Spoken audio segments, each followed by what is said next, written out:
चंचल उतना निराली, रंग बिरंग के तितली प्यारी, जितना चंचल उतना निराली। तू लागेलू कितना सुंदर, कोमलता हर काया सारी, रंग बिरंग के तितली प्यारी, जितना चंचल उतना निराली, रंग बिरंग के तितली प्यारी, जितना चंचल उतना निराली।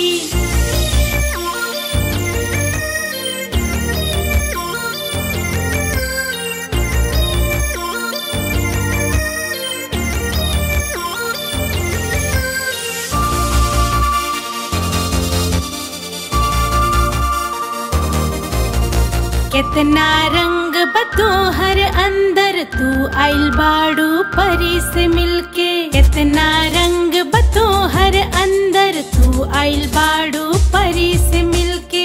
पंख तहार बड़ा रंगीला, तू मंडरावतड़ू फूलन पे, काला पीला नीला धारा, रंग बिरंग के तितली प्यारी, जितना चंचल उतना निराली, रंग बिरंग के तितली प्यारी, जितना चंचल उतना निराली।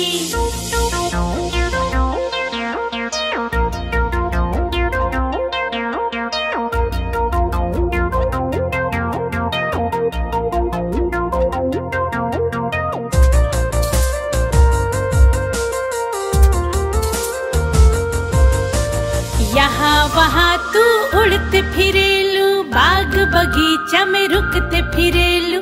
यहाँ वहाँ तू उड़ते फिरेलू, बाग बगीचा में रुकते फिरेलू। कभी कभी तो घर आवेली,